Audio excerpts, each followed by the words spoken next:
시리즈 6번째 시간인데요. 원래 처음에 6번으로 기획한 설교였거든요. 처음에 서론했고요. 그 다음에 자존감 이야기했고요. 돈, 성, 직장, 그리고 교회 생활 이렇게 6번으로 했는데 돈에 대해서 한 번 더 하게 됐고요. 그리고 우리가 그리스도인으로 살아가면서 민감한 주제 하나를 제가 빠뜨렸더라고요. 정치.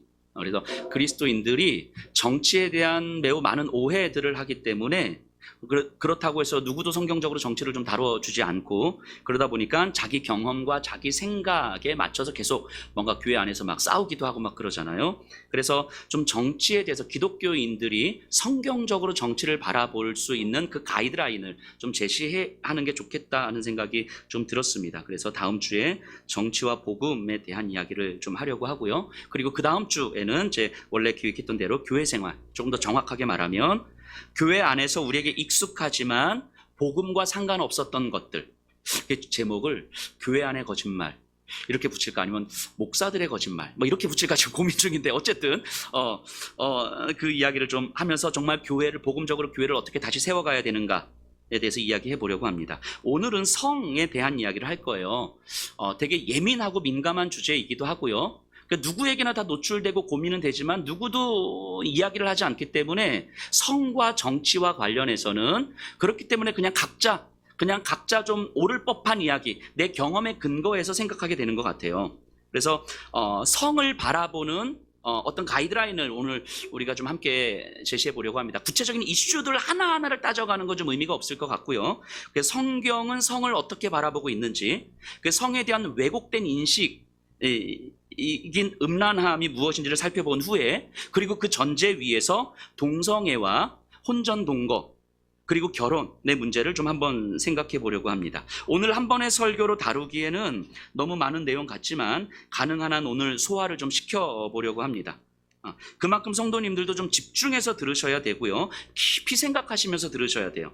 이제까지 내가 알고 있었던 어떤 내 생각, 내 오름이 아니라 성경이 무엇을 이야기하고 있는지를 들을 수 있으셔야 됩니다. 우리 일단은 먼저 대전제가 있어요. 이 성을 이야기할 때 성경이 성을 접근하는 방식이 있어요. 성은 관계적이라는 거예요. 성은 사람과의 관계 안에서만 존재합니다. 혹시 이렇게 생각하시나요? 성 혼자서도 할 수 있지 않습니까? 뭐 혼자서 자위도 하잖아요. 근데 자위도 누군가를 상상하니까 하는 거잖아요. 그러니까 이 관계의 문제예요. 관계의 문제. 그러니까 성은 사람을 바라보는 시선의 문제인 거예요.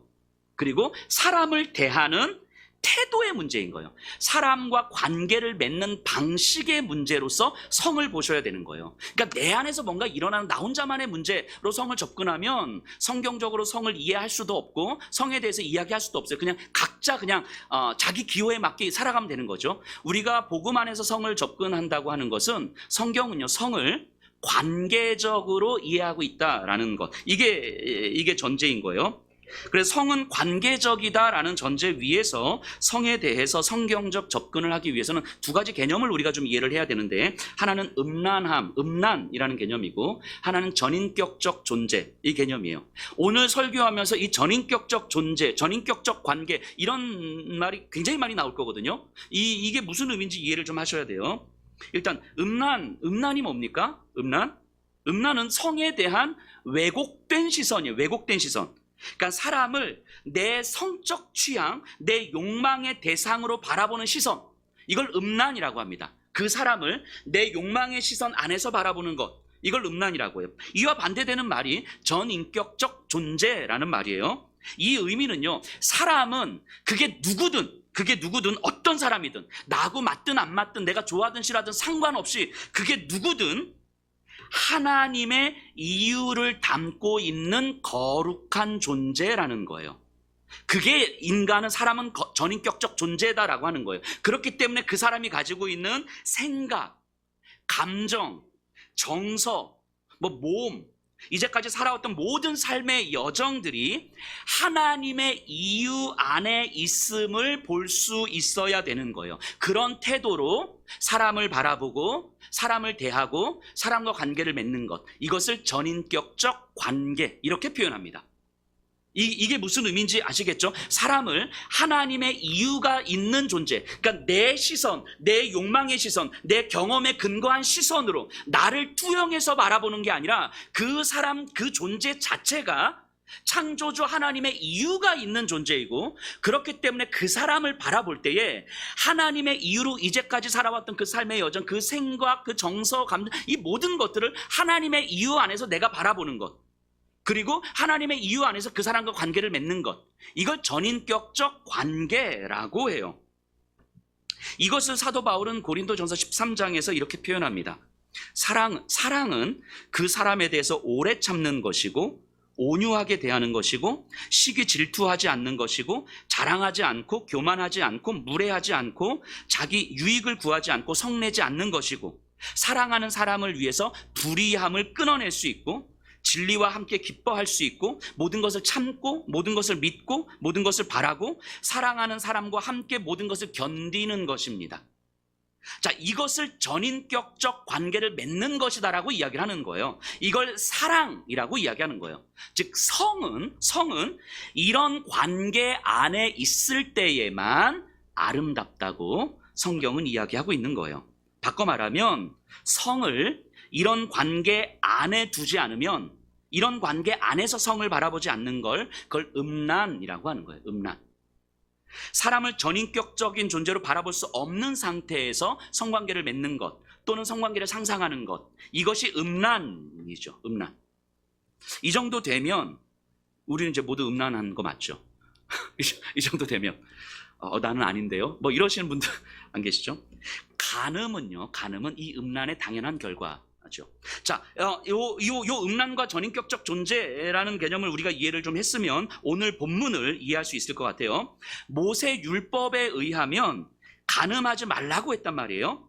자기 남편 또는 아내 외에 다른 이성과 성관계를 맺지 말라는 거예요. 모세 율법에 의하면 간음하는 자는 죽여야 된다고 이야기합니다.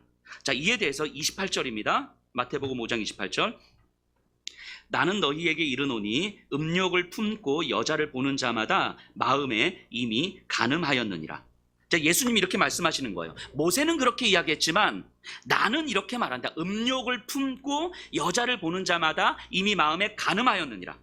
즉, 한 여성을 바라보는데 그 전인격적인 존재와 상관없이 바라본다는 거잖아요. 이걸 간음이라고 이야기하는 거예요. 결혼한 남자가 다른 여성을 바라볼 때에 그 여성을 하나님의 이유를 담고 있는 여성으로 바라본다면, 그래서 하나님의 이유가 있는 만남을 가진다면 그 여성과 불륜을 저지를 수 있겠습니까? 그럼 불가능하죠.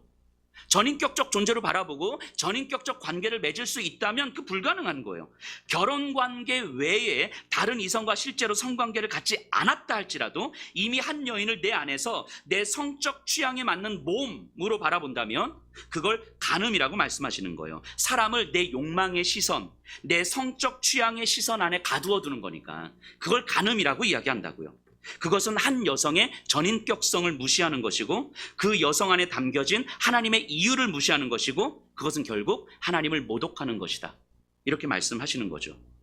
제가 20대 초반 때 제가 정말 고3 때 예수님을 인격적으로 경험하고 한창 제일 뜨거웠을 때, 20대 초반 때 제가 막 복음을 막 전하고 싶은 거예요. 그래서 복음을 제대로 듣지 못할 것 같은 사람들에게 가서 복음을 전했으면 좋겠다라는 생각이 막 강하게 든 거예요.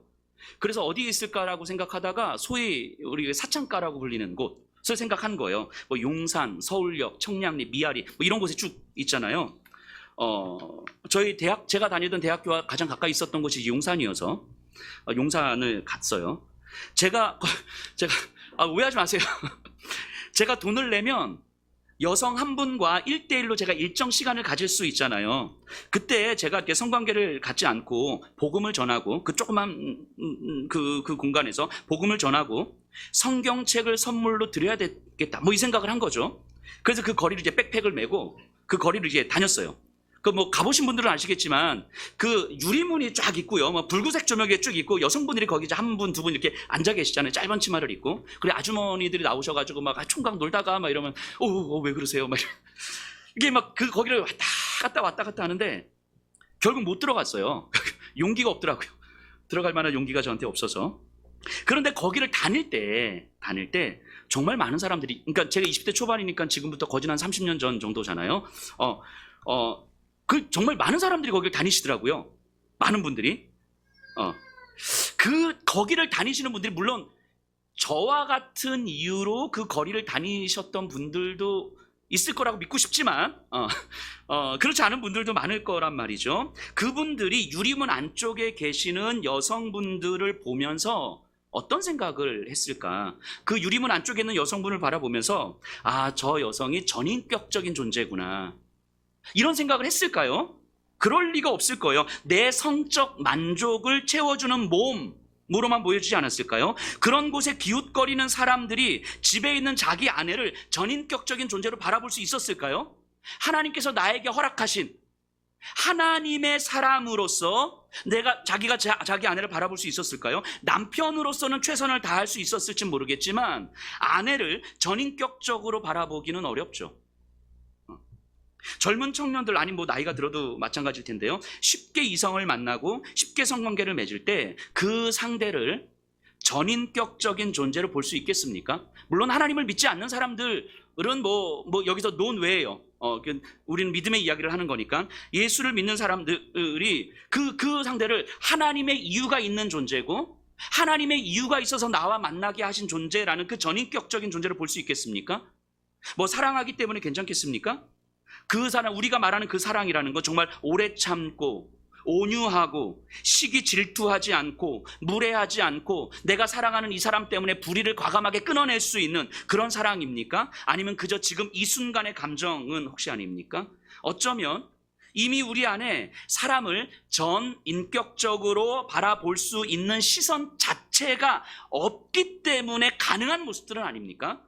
사람을 내 즐거움을 위한 도구로 바라보기 때문에 가능한 모습 아닙니까? 근데 남성과 여성이 만나서 서로가 그 생각이 맞으니까, 서로가 서로를 내 즐거움을 위한 도구로 바라보는 시선이 맞으니까 그냥 서로 아무렇지도 않게 자연스럽게 그럴 수 있는 거 아닐까요? 그 남자분들 그냥 쉽게 생각해 보세요. 우리 청년들도 마찬가지죠. 그 자위 행위를 할 때 대상이 있을 거잖아요. 이게 책을 보든 영상을 보든 실제 누군가를 상상하든, 그때 그 대상이 되는 그 사람 하나님의 형상을 닮은 그 전인격적인 존재라고 생각하십니까? 그러면서 자위행위를 하시는 거예요? 그러지 않잖아요. 그럴 수가 없죠. 그냥 그 대상이 되는 그 존재는 그저 내 성적 취향의 대상일 뿐이죠. 내 욕망을 충족시켜주는, 나를 성적으로 자극시켜주는 모험일 뿐인 거죠. 여성을 그런 시선으로 바라보는 것, 한 사람을, 하나님의 이유가 있는 그 한 사람을 내 욕망의 시선으로 바라보는 것에 익숙해진 사람이 다른 여성인들 전인격적으로 바라보고 대할 수 있을까요? 직접 성관계를 하지 않더라도 이미 우리 안에는 얼마나 많은 간음을 저지르고 있습니까? 나는 불륜을 하지 않아서 나는 간음하지 않았습니다 라고 자신 있게 말할 수 있겠습니까? 그 욕망의 시선, 그것이 음란이고, 음란으로 부적절한 관계를 상상하는 것을 간음이라고 해요. 그렇다면 간음으로부터 자유로울 수 있는 사람이 없지요. 그래서 예수님은 제자들과 우리에게 사람에 대한 하나님의 시선을 회복할 것을 강력하게 요청하고 계시는 거예요. 아니, 명령하고 계시는 거죠. 사람을 향해서 하나님의 시선으로 바라보지 못하는 것, 사람을 그저 도구적 존재로 바라보는 것, 그것을 하나님을 모독하는 것이다, 이렇게 말씀하고 있는 거예요. 예수님의 그 강력한 요청을 느끼십니까? 오늘날 이 시대를 살아가는 저와 여러분들에게 예수님은 강력하게 요청하시는 거예요. 사람이 얼마나 귀한 줄 알겠느냐고, 하나님의 형상이 담긴 고귀한 존재라는 걸 알겠냐고, 하나님의 이유로 이제까지 살아왔고 하나님의 이유로 지금도 존재하고 있고 하나님의 이유로 앞으로도 살아갈 이 거룩한 존재라는 걸, 사람이 그렇게 거룩한 존재라는 걸 알겠냐고 말씀하시는 거예요. 그런 거룩한 존재를, 하나님의 이유로 이 땅에 존재하는 거룩한 존재를 내 욕망의 시선에 가둔 채 바라보는 것이 말이 되냐고 이야기를 하는 거죠. 그런 사람을 어떻게 가볍게 만나고 어떻게 내 즐거움의 대상으로 성적 대상화 시킬 수 있냐고 말씀하시는 거예요. 사람이라는 존재는요, 그게 누구든 어느 누구도 그렇게 쉽게 대해서는 안 된다라고 예수님은 강력하게 우리에게 말씀하고 있는 거죠. 예수님의 이 말씀을 잘 보여주는 또 다른 장면이 요한복음 8장에 나와요. 가늠한 여인 이야기죠. 유대인들이요, 가늠하다 잡힌, 현장에서 잡혀온 여인을 예수 앞에 데리고 옵니다. 그리고 모세의 율법에 의하면 이런 여인은 돌로 쳐 죽여야 되는데 예수 당신은 어떻게 할 겁니까? 이렇게 물어요. 그때 예수님 뭐라고 말씀하시죠? 너희 중에 죄 없는 자가 먼저 돌로 치라 말씀하십니다. 자, 이 여인은요, 직접 돈을 받고 몸을 파는 여인은 아니었을 거예요. 유대적인 그런 여성은 없었을 테니까.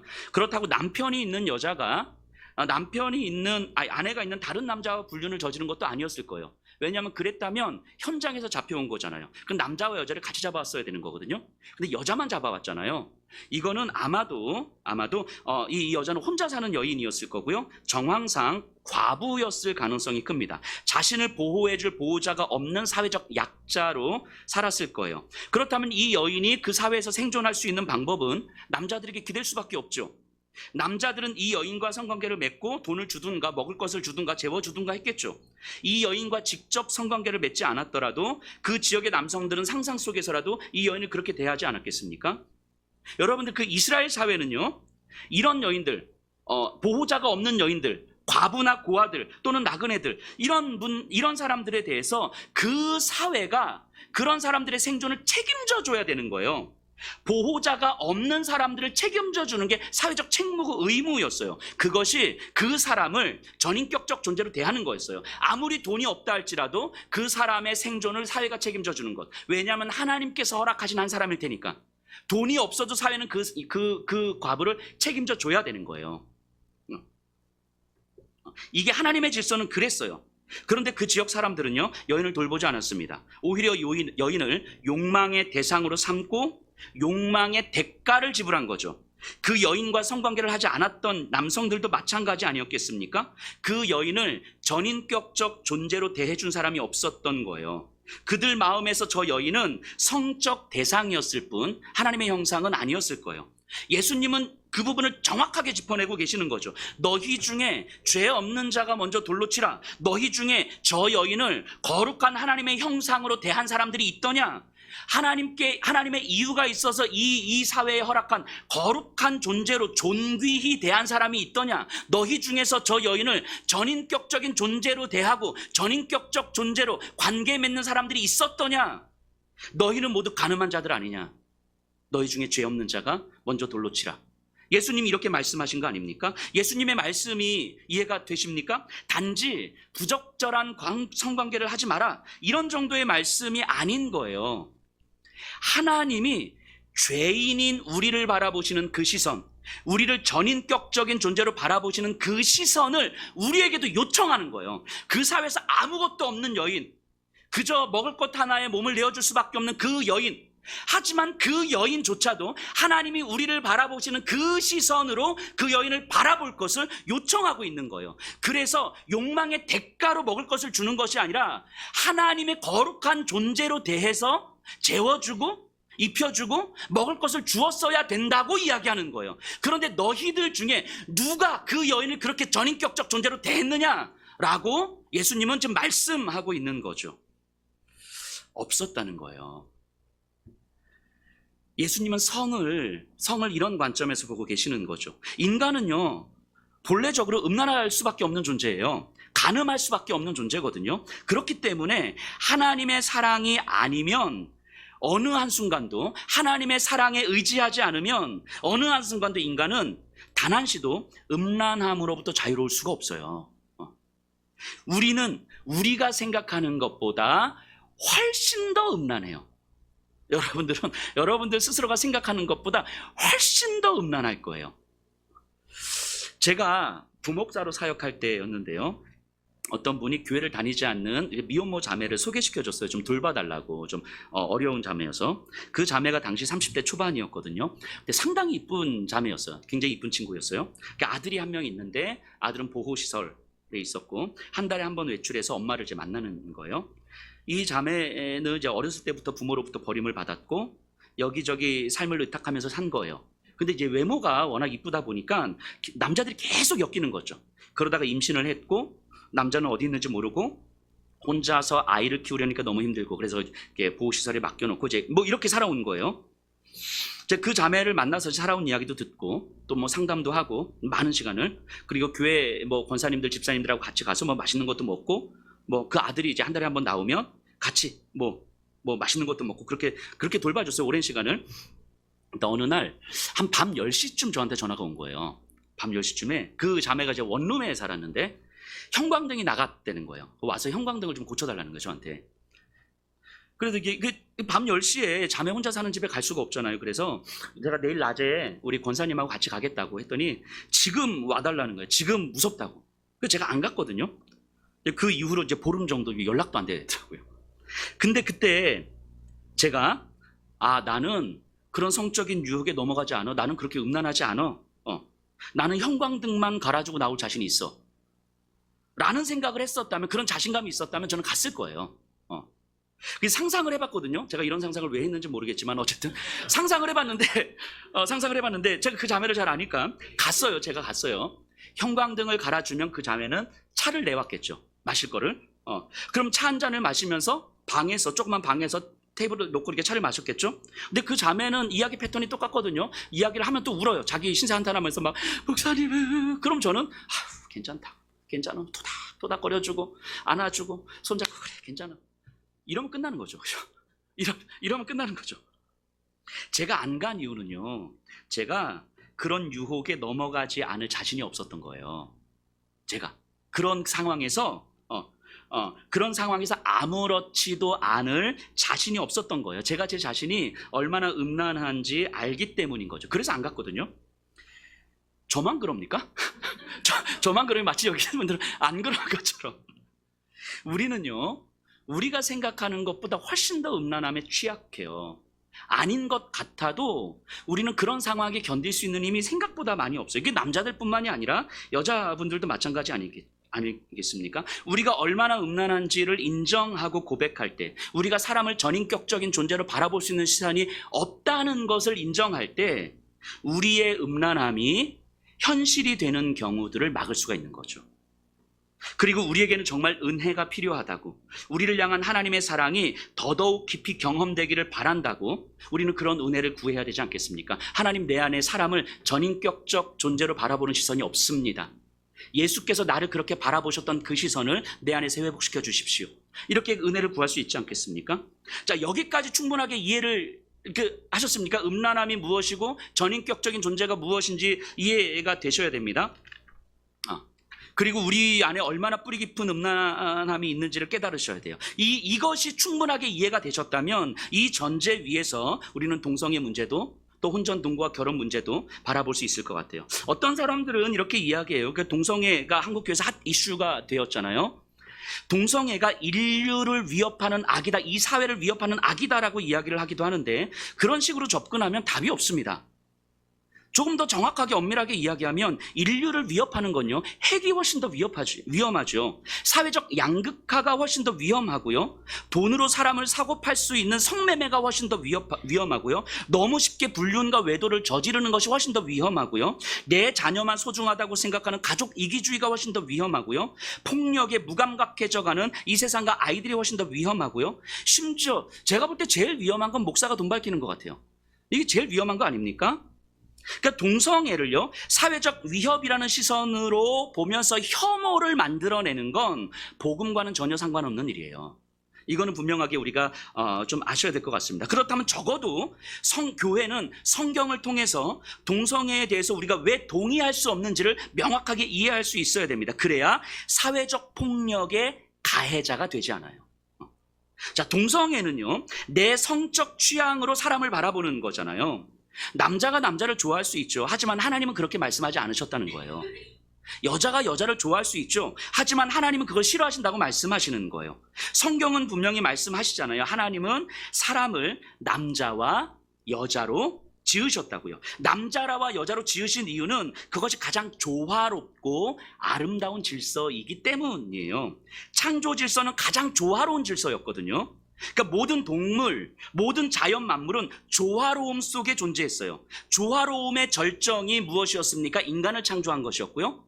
그래서 하나님 보시기에 심히 좋았더라라고 말씀하신 거예요. 그 인간은 한 남자와 한 여자가 하나님의 질서를 이루도록 살도록 하나님은 허락하신 거예요. 그러니까 결혼한 남자가 다른 여자와 성관계를 맺는 것, 한 남자와 한 여자가 가장 조화로운 아름다운 하나님의 질서를 만들어가는 것인데, 간음하는 것은 하나님의 질서를 깨뜨리는 거예요. 사람을 하나님의 이유가 아닌 자기 욕망의 이유로 대하는 것, 하나님의 질서를 깨뜨리는 거잖아요. 간음이 죄인 이유, 간음에 동의할 수 없는 이유는 바로 하나님의 질서가 깨어지는 것이기 때문인 거죠. 그래서 레위기 20장 10절에 보면 이렇게 말씀하세요. 제가 한번 읽어볼게요. 누구든지 남의 아내와 간음하는 자, 곧 그의 이웃의 아내와 간음하는 자는 그 간부와 음부를 반드시 죽일지니라. 간음하는 것을 하나님 동의할 수 없다고 말씀하시는 거예요. 그리고 바로 그 뒤를 이어서 이렇게 말씀하세요. 읽어볼게요. 누구든지 여인과 동침하듯 남자와 동침하면 둘 다 가증한 일을 행함인즉 반드시 죽일지니 자기의 피가 자기에게로 돌아가리라. 동성애에 대해서 말씀하시는 거예요. 그 동성애를 뭐라고 말씀하십니까? 간음의 연장선에서 보고 있다는 거예요. 그러니까 하나님의 질서를 깨뜨리는 일이라고 보고 있는 거예요. 그러니까 동성애는 하나님의 질서를 깨뜨리는 일, 간음이 그런 것처럼. 그러니까 사람을 전인격적 존재로 바라보지 못하는 거예요. 사람에 대한 하나님의 시선이 아니라 내 성적 취향으로, 내 욕망의 대상으로 사람을 대하는 거죠. 그렇게 동성애는 예수님이 말씀하시는 간음인 거예요. 그래서 동성애에 대해서는 동의할 수가 없는 거죠. 같은 이유로 교회가 동성애자들을 배척하는 것 또한 동의할 수가 없죠. 우리가 불륜을 동의할 수 없지만 불륜을 저지른 사람들을 교회가 배척할 수 없는 것처럼, 그러니까 동성애가 성적으로 간음하는 것이기 때문에 동의할 수 없지만 동성애자들을 사회적 배제라는 사회적 폭력으로 대하는 것 또한 동의할 수가 없는 거예요.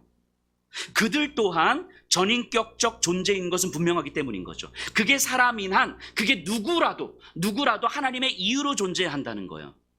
그것을 부인할 수가 없기 때문인 거죠. 자, 동성애에 대한 성경적 판단을 좀 잘 묵상하셔야 됩니다.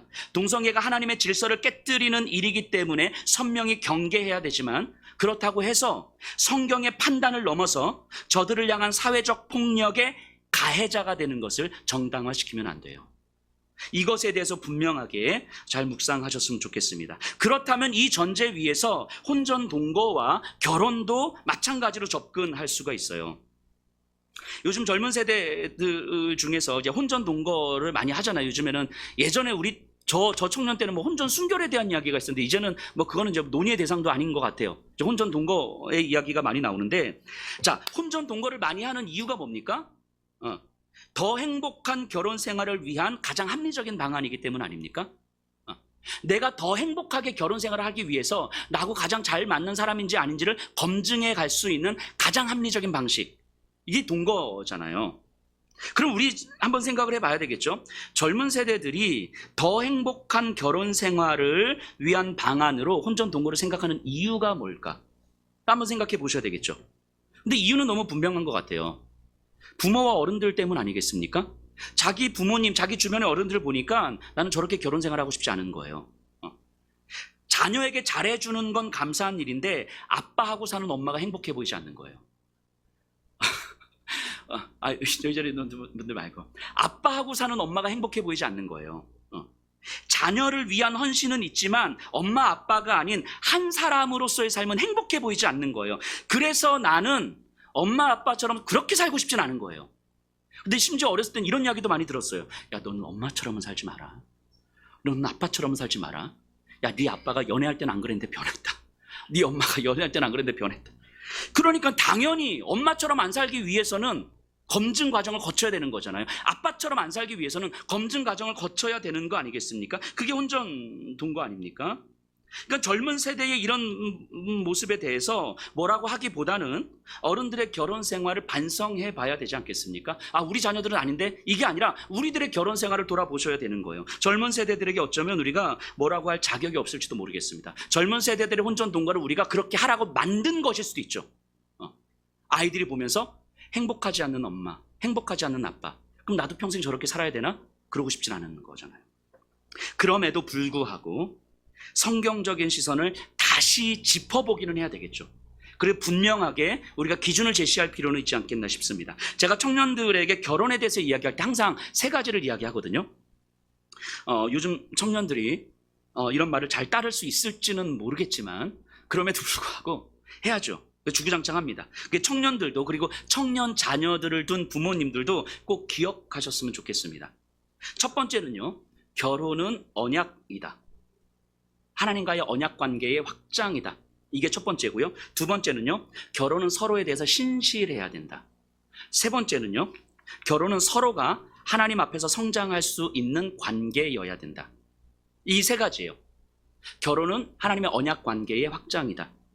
두 번째로 결혼은 서로에 대해서 신실할 수 있어야 된다. 세 번째로는 하나님 앞에서 서로 성장할 수 있어야 된다. 그러니까 결혼을 전제하지 않는 성관계는 여기서 다 배제한 거예요. 그거는 기본적으로 사람을 전인격적으로 대하는 태도가 아니기 때문인 거예요. 그래서 믿음이 아닌 이 세상에서는 뭐 문제 삼을 필요가 없겠죠. 이 세대가 그러니까. 자, 한번 그럼 생각해 볼게요. 하나님이 인간과 언약을 맺으셨잖아요. 하나님의 사랑이 드러난 것이 언약이거든요. 그러니까 하나님이 이렇게 우리에게 말씀하시는 거예요. 나는 너의 하나님이자, 나는 너의 왕이자, 나는 너의 남편이다. 너가 아무리 나를 떠나고 너가 나를 외면해도 나는 결코 너를 버리지 않을 것이다. 이 언약을 맺으신 거예요. 우리를 향한 변함없는 사랑의 약속이 언약인 거죠. 하나님이 우리와 맺으신 언약. 그리고 인간에게 결혼 관계를 맺게 하심으로써 하나님의 언약을 기억할 수 있도록 하신 거예요. 하나님이 우리와 이렇게 언약 관계를 맺어주셨다는 것, 내가 아무리 하나님을 외면하고 부인해도 하나님이 여전히 나를 버리지 않으실 거라는 그 깊은 하나님의 사랑의 언약을 기억할 수 있는 장치로 우리에게 허락하신 것이 결혼이라고요. 그렇기 때문에 결혼이란 하나님의 언약을 경험한 자, 하나님의 언약을 믿는 인간이 그 언약을 기억하고 확장하는 과정이에요. 결혼을 통해서 하나님이 나를 어떻게 신실하게 사랑하셨는지를 기억하고 부부관계 안에서 서로를 향한 언약적 관계를 더 깊이 경험해 가는 거예요. 남편과 아내의 관계는 나를 받아주신 하나님의 사랑에 의지해서만 가능하다는 것을 기억하는 거죠. 이것이 바로 전인격적인 관계 아닙니까? 고린도전서 13장에서 사도 바울이 이야기했던 그 사랑 아닙니까? 그런데 앞서 말씀드린 그 동거는 내가 받아들일 수 있는 사람인지 아닌지, 나하고 잘 맞는 사람인지 아닌지, 결국 내가 기준이 되는 관계를 만들겠다는 거잖아요. 살아보니까 나하고 잘 안 맞는 것 같아. 그래서 이 사람은 아니구나. 살아보니까 이 사람은 잘 맞는 것 같아. 이 사람인 거구나. 뭔가 내가 기준이 되는 관계를 만들겠다는 거잖아요. 거기에는 하나님의 은혜에 의지해서 관계를 세워갈 가능성은 없어지는 거죠. 물론 모든 혼전 동거가 다 나쁘다 이렇게 말씀드리는 건 아니에요. 불가피한 경우들이 분명히 있죠. 결국 상대를 전인격적 존재로 바라보지 않는 관계로서 결혼을 생각하는 거잖아요. 그게 동거잖아요. 이것은 결혼 이후에도 마찬가지죠. 내 배우자는요, 하나님의 이유가 있는 존재인 거예요. 내 옆에 있는 이 사람은. 그리고 하나님의 이유가 있어서 지금 내 옆에 허락하신 거예요. 그래서 이 사람이 지금 나하고 잘 맞느냐 아니냐, 내가 받아들일 만하냐 아니냐, 이게 기준이 되는 관계가 아니라는 거예요. 하나님의 은혜에 기대어서, 하나님의 이유에 기대어서 내 배우자를 바라볼 수 있는 것. 그래서 이 사람을 받아들이기 위해서 하나님과의 사랑의 관계를 더 깊이 묵상하게 되는 것. 그래서 때로는 기다리고, 때로는 아픔을 감내하고, 때로는 그 사람을 그대로 받아들이는 것. 이게 사랑이죠. 이게 언약인 거예요. 이게 결혼인 거죠. 제 아내를 제가 보면서, 제 아내는 참 단단한 사람이거든요. 그러니까 어렸을 때부터 굉장히 올곧은 사람이었고요. 마음이 되게 깊어요. 그래서 제가 아내를 오랫동안 봐왔지만 웬만해서는 아내가 자신의 인격적 한계를 드러내지 않아요. 그러니까 인격의 바닥을 드러내지 않아요. 웬만한 사람으로는 이 인격이 깊은 거죠. 근데 근데 결국 인간은 그 하나님 앞에서 죄인임을 고백해야 되잖아요. 제 인격적 바닥을 드러낼 때 하나님의 사랑을 더 아는 거잖아요. 근데 하나님 보실 때, 저 정도는 돼야, 나 정도는 돼야, 여한옥이라는 사람 정도는 돼야 이 정현미라는 사람의 인격의 바닥을 드러낼 수 있겠구나. 이렇게 생각하셨던 것 같아요. 웬만해서는 제 아내의 바닥을 경험할 수 없으니까. 그러니까 그 아내가 저 때문에 얼마나 힘들었겠습니까? 얼마나. 저로 인해서 되게 힘들었을 때, 수년 동안 근데 그 힘겨움이 전부가 됐다면 그 바닥을 경험하고 인격의 바닥을 경험하고 도대체 이 인간하고는 내가 못 살겠다 하면서 그 힘겨움이 전부가 되었다면 아마 저희 가정은 이미 끝났을 거예요. 그리고 제가 지금 이 자리에 서 있지도 못했겠죠. 근데 아내가 저를 받아준 거예요. 저를 전인격적 존재로 받아들인 거죠. 그러니까 그냥 무조건 참은 게 아니, 이악 물고 참은 게 아니라 하나님의 이유가 있는 존재로서 저를 받아들인 거고요. 하나님의 이유가 있어서 허락된 가정으로 받아들인 거고요. 그래서 이 하나님의 이유가 있는 남편을 통해서 자신에게 하실 하나님의 이유를 끝까지 묻고 찾았던 거예요. 끝까지. 그래도 지금 여기까지 온 거죠. 그냥 참은 게 아닌 거죠. 그래서 어느 날 아내가 그러더라고. 이를 악물고 내가 당신 때문에 참는 거 아니라고. 하나님 때문에 참는 거라고. 오랜 동안. 그래서 지금 저희 아내 이가 되게 안 좋아요. 여러분들 이런 이야기를 들으면서 무조건 참아야 하는 건가? 이런 거 얘기하는 게 아닌 거예요. 전인격적 존재로 바라본다는 것이 어떤 것인지를 깊이 묵상하라는 거예요. 또 한편으로는 내 지난 삶을 돌아보면서 죄책감을 가지라는 게 아니에요. 하나님 앞에서 우리가 무엇이 부족했는지 무엇을 구해야 되는지를 아셔야 한다는 거예요. 물론 결혼하기 전에는 여러모로 신중해야 됩니다. 이것저것 다 따져봐야 되는 거죠. 뭐 전혀 맞지 않는데 뭐 순교적 각오로 결혼하고 이런 건 아니잖아요. 결혼이 순교는 아니니까. 근데 중요한 건 결혼 관계가 유지되는 건 나하고 잘 맞는 사람이어서가 아니라 내가 받아들일 만한 사람이어서가 아니라 나에게 잘해주는 사람이어서가 아니라 결혼은 한 사람을 전인격적 존재로 받아들이는 과정이라는 거예요. 그래서 내가 하나님과 맺는 사랑의 관계가 부부관계의 질을 결정하는 거예요. 내가 하나님과 얼마나 더 깊은 사랑의 관계를 맺고 있느냐가 우리 두 사람의 관계를 결정하는 거예요. 내가 하나님과의 사랑의 관계가 깊지 않으면 우리 두 사이의 관계는 그저 남편과 아내로서 의무적으로 최선을 다하는 삶일 수는 있지만 전인격적 관계를 맺을 수는 없는 거죠. 그래서 결혼은요, 사람을 향한 하나님의 시선을 온전히 회복할 수 있는 너무너무 귀한 은혜의 시간인 거예요. 이 은혜의 자리고 장치인 거죠. 자, 이게 결혼은 언약이다라는 거예요. 결혼을 언약으로 바라본다면 두 번째로 서로를 향한 신실함이 있어야 되는 거예요. 서로의 존재를 전인격적으로 바라본다는 건 내 연인이 이제까지 살아왔던 평생의 시간에 대해서 충분히 존중하는 거예요. 저 사람의 상처와 아픔과 또 저 사람의 정서, 뭐 어떤 신체적인 그 어떤 것, 부모, 그 가족까지도 충분하게 존중하고 충분하게 배려하는 거예요. 저 사람에게 속한 그 모든 것들을 받아들이는 거예요. 이게 서로를 향한 신실함인 거죠. 그래서 오래 참고 온유하고 무례하지 않고 시기하고 질투하지 않고 모든 것을 참고 바라고 견디는 거죠. 흔히 청년들이 이런 궁금함을 갖잖아요. 우리 부모님들도 결혼하기 전에 스킨십이 어디까지 가능한가? 물론 요즘에는 이런 질문 자체가 의미가 있나 싶은 생각이 들기도 하는데 이미 자, 근데 그럼에도 불구하고 우리가 한번 진지하게 생각해 봐야 되지 않겠습니까? 자, 결혼하기 전에 스킨십은 어디까지 가능합니까? 우리가 서로를 향한 신실함이라는 관점에서 생각한다면 뭐 여기까지다 저기까지다 이런 건 의미가 없을 것 같아요. 결혼 전 스킨십은 여자친구의 부모에게 당당할 수 있는 정도까지일 것 같아요.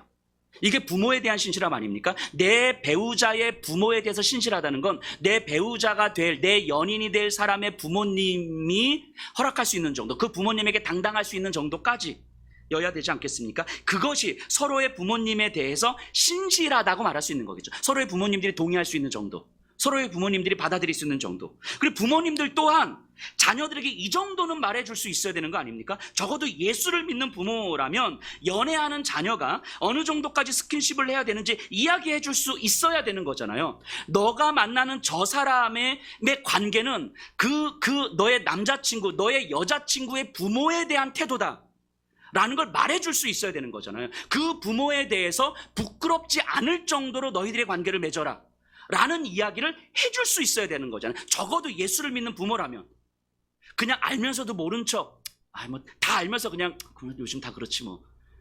예수 믿는 부모님들이 이러면 안 되는 거죠. 이렇게 넘어가면 안 되는 거잖아요. 물론 자녀들은 잘 안 듣겠지만, 잘 안 들을 수 있겠지만 그럼에도 불구하고 부모님들이 이야기를 해줘야 되는 거잖아요.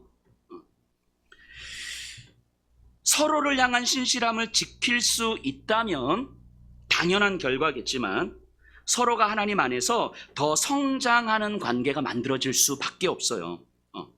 하나님의 이유가 있는 존재로 살아갈 수 있도록 도와주는 관계가 바로 결혼이잖아요. 그러니까 내 옆에 있는 내 연인으로 말미암아 내가 하나님의 이유가 있는 존재라는 것을 갈수록 더 발견해 가는 거예요. 이 사람 때문에. 또 나로 인하여서 이 사람이 하나님의 이유가 있는 존재라는 것을 더 알게 되는 거예요. 그렇기 때문에 이 사람이 더 거룩해 보이고 우리가 맺는 관계는 더 거룩하고 존귀해져 가는 거죠. 그래서 우리의 관계는 이 관계를 통해서 하나님의 이유가 있는 내가 전인격적인 존재가 맞구나. 하나님이 나를 이렇게 사랑하신다는 것을 이 사람을 통해서 내가 알게 되는구나. 그럼 나를 통해서 이 사람이 전인격적 존재라는 것을 알게 해야 되는 거겠구나. 이게 서로가 서로를 성장시키는 관계잖아요. 그것을 발견하고 그것을 서로가 경험해 갈 때의 결혼은 정말 축복이며 가장 행복할 수 있는 거 아닙니까? 그러니까 연애할 때 야, 너는 오빠를 못 믿어? 넌 오빠를 사랑하지 않아? 너는 오빠를 도대체 뭘로 보는 거야? 나하고 이렇게 잠자리 같이 하는 게 그렇게 힘들어? 넌 나를 사랑하지 않아? 이런 식으로 말하는, 요즘에 그렇게 말하는 사람도 없겠지만 혹시 이런 식으로 말하는 사람이 있으면 단언하건대 그 사람은 나를 성장시켜 줄 수 없는 사람일 거야. 분명히. 단호하게 헤어져도 괜찮습니다. 결혼은요, 언약이고요. 그걸 요구하진 않으시죠? 여기 있는 청년들이. 자, 결혼은 언약이고요. 서로를 향한 신실함이고요.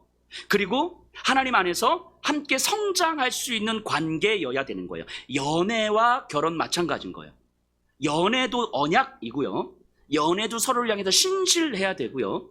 연애도 하나님 안에서 서로 성장할 수 있는 관계여야 되는 거예요. 이거를 전인격적 존재로 바라보는 것이고 전인격적 관계로 대해주는 거예요. 이게 아닌 걸 뭐라고 한다고요? 음란이라고 한다고요. 이게 아닌 걸 간음이라고 이야기한다고요.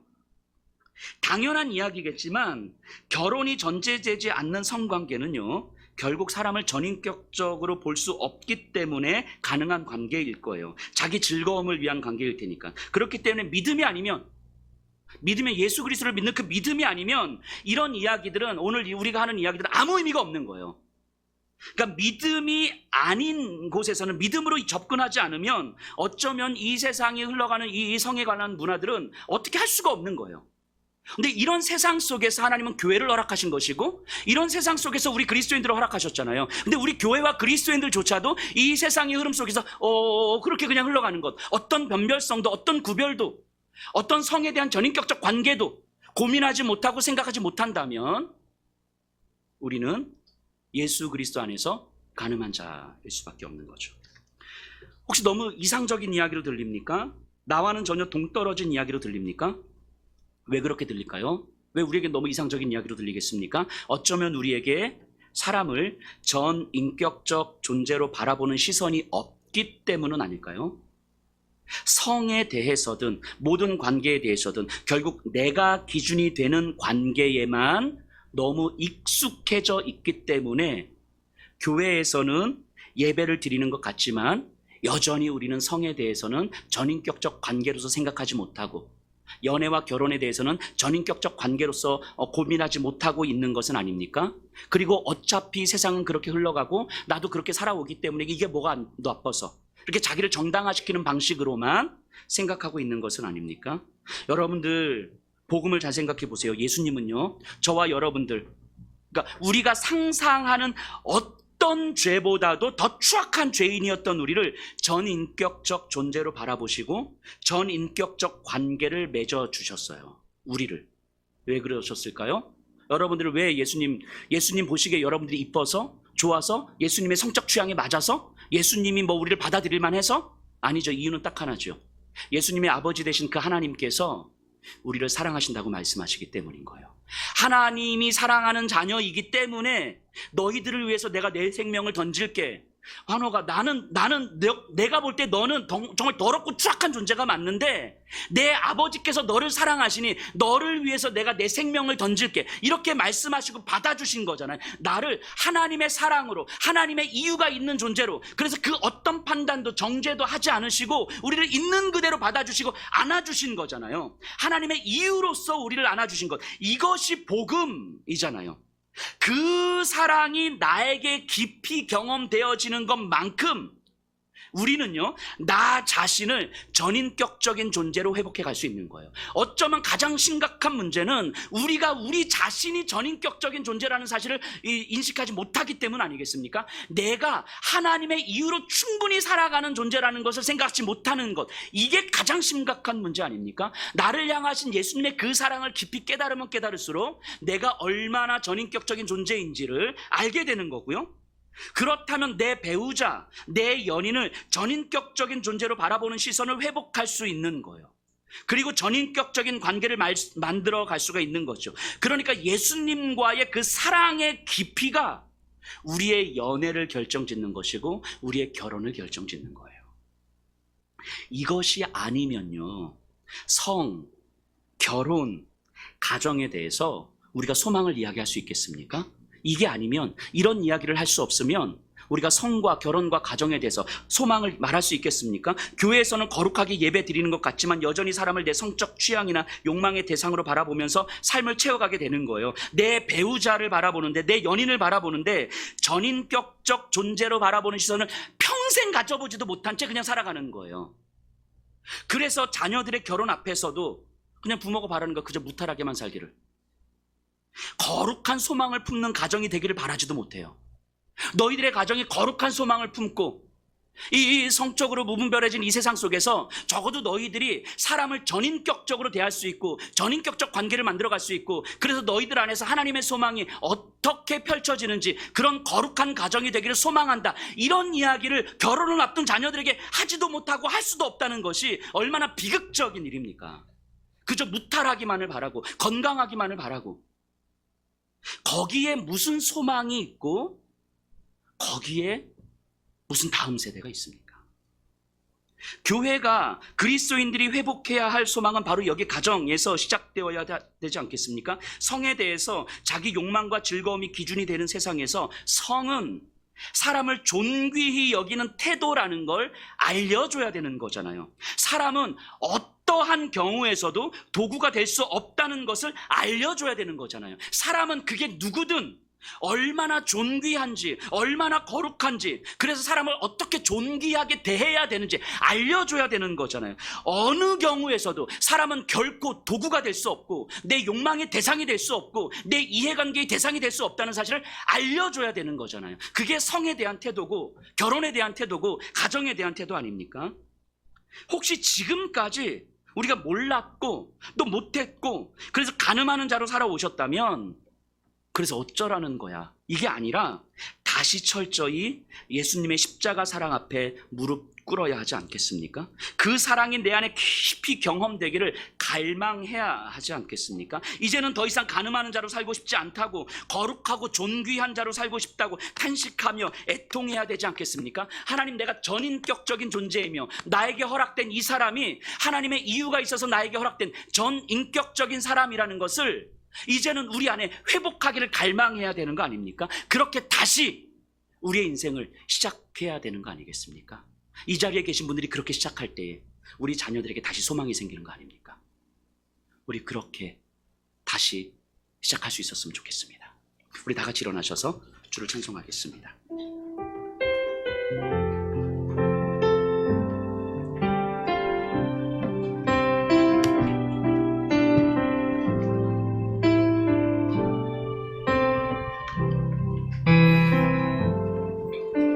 주 품에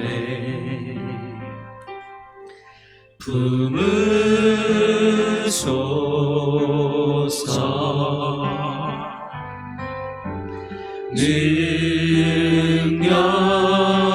능력에 발로 덮으소서.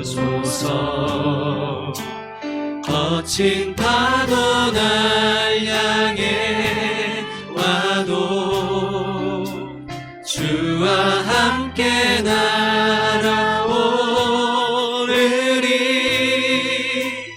폭풍 가운데 나의 영혼 잠잠하게 주를 보리라. 품으소서. 주 품에 품으소서.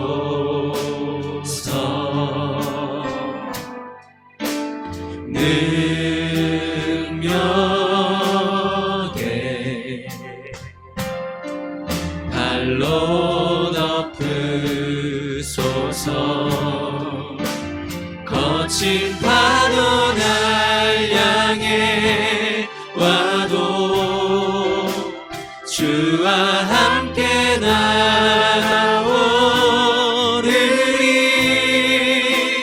폭풍 가운데 나의 영혼 잠잠하게 주를 거친 파도 날 보리라. 향해 와도 거친 파도 날